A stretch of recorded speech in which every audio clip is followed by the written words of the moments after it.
It's your boy King Buzz back with those exclusives. Welcome to the channel where we make no excuses. Shout out all artists, engineers, and producers, and I'm back with another video. Y'all know what's going on. It's been a long time coming, but it's time to update the famous, or my most popular video, my most viewed video, how to get professional vocals inside of Mixcraft. Alright, now I made this video, I made the first one roughly a year ago, and now I just want to update y'all. We just gonna do the same thing we did. We're gonna jump right into it though.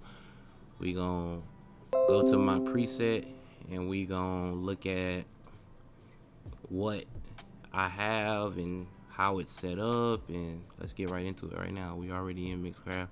So the one I've been using is this one, 063. Right, and as you can see, let's open this right here.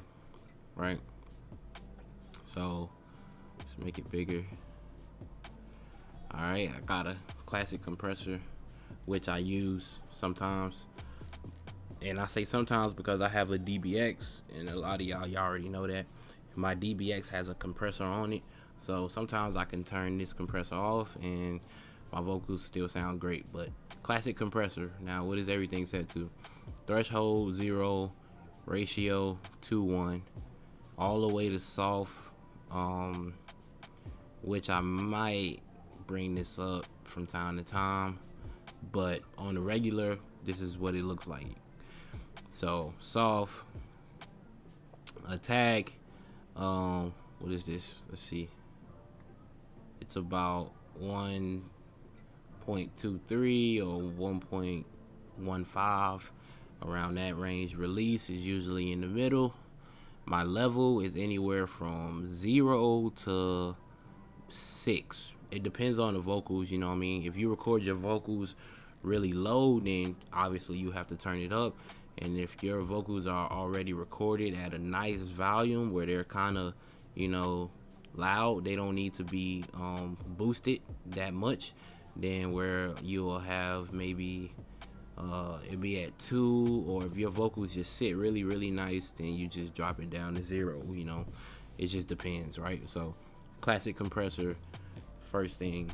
I got an acoustic compressor which I don't use. You can see it's not active, but they basically do the same thing. Sometimes I alter between the two, but like I said, a lot of times now I won't use neither one. But for you probably don't have a mic preamp, so you definitely need a compressor. All right, Isotope mastering essentials. This is where the real sauce is, right?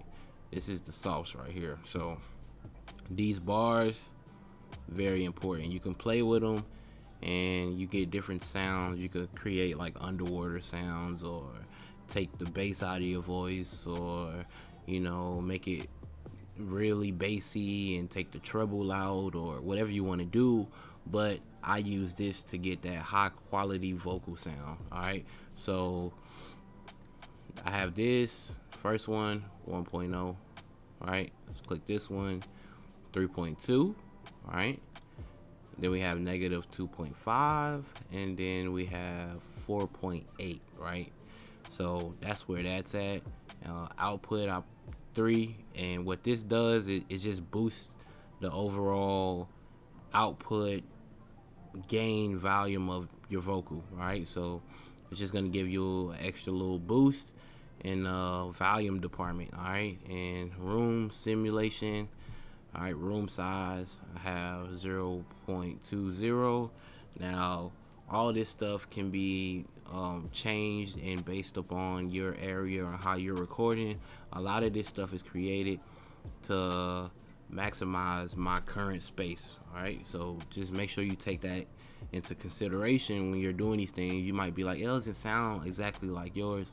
I know, just play with it a little bit. That's why I'm going through, so you can understand and see, and you can always go back through and just tweak little things until it sounds right for you. Okay, so room size 0.20, damping 0.40, dry wet mix percentage 4.3, room width 0.50, speaker widening, I have it all the way up because I just want to spread the vocal out, you know what I mean. Cut off 120. All right, then we got the tube amplifier, I got the bass compression, I got it on 0. And I mean, if you need more bass in your voice, you can definitely boost this up. Tube limiter, threshold 0, margin -5. Release is in the middle, 250. Tube saturation, amount 6.0, cutoff 2000, mix percentage 75%. Alright, so that's everything in here, right? Now let's move on to what I got next. I got Acoustica Pro Studio Reverb. Let's check it out. A lot of this stuff might be, I've changed a few things from the old video, but a lot of this stuff may be similar, you know, it might just be a little different. But it's for all the new people. If you haven't seen an old video, you don't even have to go watch it unless you really want to, because this is the sauce. But what I got, the reverberation, I have, that's like 0.5, right? It's 0.5. Pre-delay, it's not all the way down, it's slightly up, just a tad bit. You can see that. Diffusion, max, liveness, it's about let's say 1/3 of the way. Yeah, it's about 1/3 of the way. You can see that right there. High cut frequency is at 2K.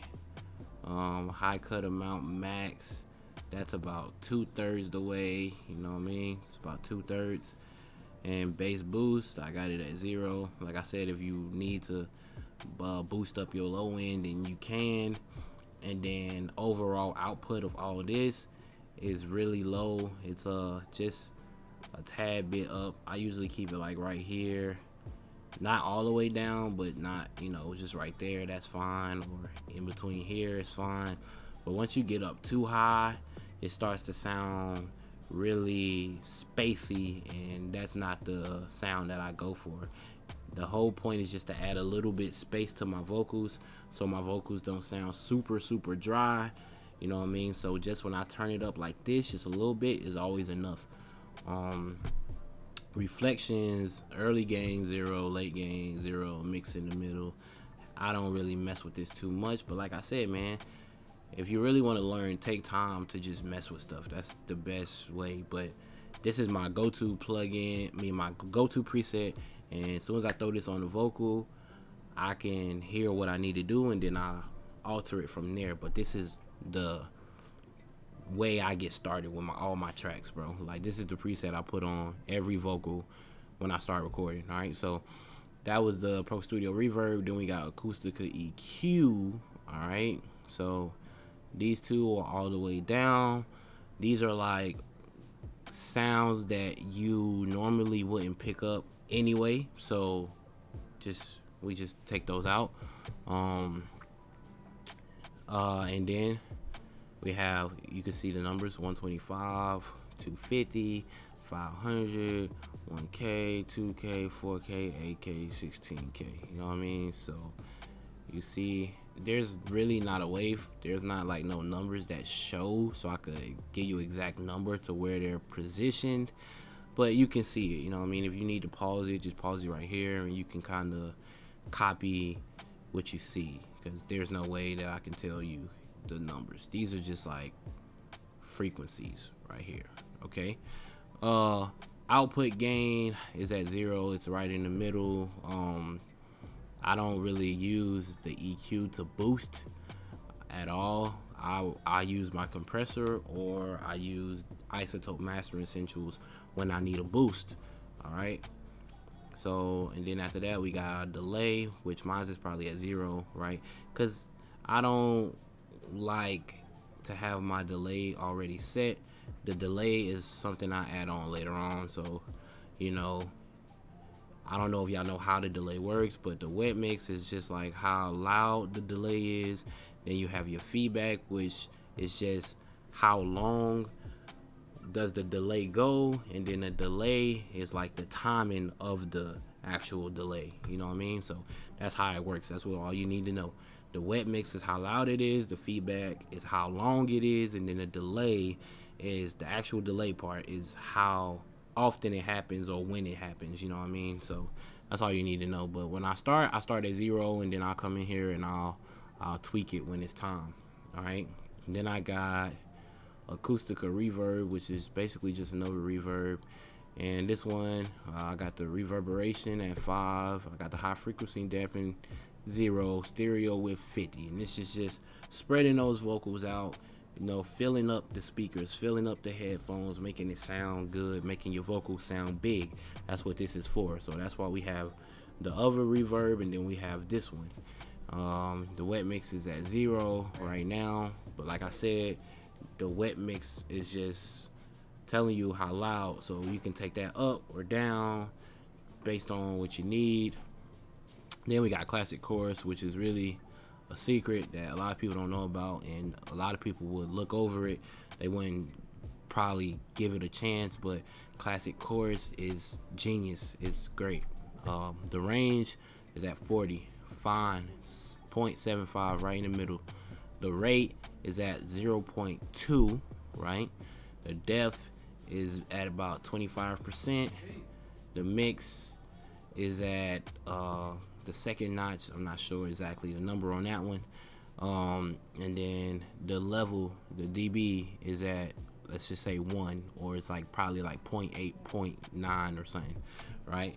But set these right here, set these, the first 4, 1, 2, 3, 4, set those like this, right? You could play around with it too, like, you know, do you, but these are the 2 that I would mess with, right? So direct is like giving you a clean cut vocal, and then the more you take this up, the more spread out your vocal becomes, right? So I use this with my background vocals a lot because it fills up your mix, you know what I mean? Like if I do a strong word, it's gonna completely take over and it's gonna sound good, but it's not gonna overpower my main lead.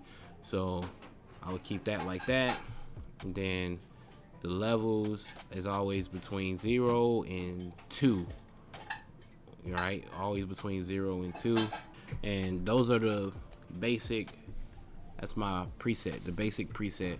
And then I have a ad-lib preset, which I'll open that up and show y'all to you. You know what I mean? I'll show that to you. And it's pretty much the same thing, it's just a little different. All right, so it's a lot of the same things in here. But as you can see on this one, the classic chorus is going to be up higher. See, I have it at 1.1, but when I do background vocals, I'll turn it up until like probably like right here or all the way up, and it's just going to spread all the way out. All right, so that's like really the sauce with this one, is the classic chorus is the big difference. And a lot of the times it's lower. As you can see, I'll turn down the compressor because it's background vocals and I don't need everything super loud. All right, so yeah, man, that's pretty much the basics. I wasn't trying to make this video too long, anything like that. Yeah, bro, that's the basics. Then let me show you. Let me give you an example. Let me play a song. I'll do the song that I just recorded.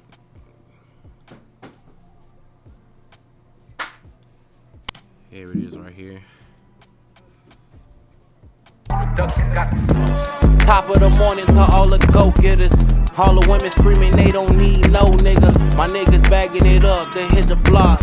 My niggas moving legit, punching the clock. All my day traders all day monitoring the stocks. My ball playing rap, niggas tryna make it out the box. Ground floor, you either settle or take it to the top. Came from nothing, I learned to value everything. I go to war for the niggas I know who never changed. Was outside, niggas ran for shelter when the weather changed. Might've went from 520s to 100, but I never changed. Niggas sent help that ain't never came, but no excuses now. Alright, so let me solo show you, right? So the background vocals with the classic chorus. Listen. Go get us. No nigga. Now listen to the lead vocal without it, right? Top of the morning to all the go-getters. Now add the background vocals. Top of the morning to all the go-getters. All the women screaming they don't need no nigga. My niggas bagging it up, they hit the block. My niggas moving legit, punching the clock. All my day traders all day monitoring the stocks. My ball playing rap, niggas tryna make it out the box. Alright, so you get what I'm saying? So yeah, man, that's how we doing it in 2021, bro. That's my preset. Presets are for sale, you feel me? If you want to buy a preset, let me know. And we go from there, man. But we gonna keep growing, we'll keep going strong. Y'all know what's going on. It's your boy King Buzz, and I'm out of here. Yeah. I wanna get away. I wanna get away. Where you wanna go?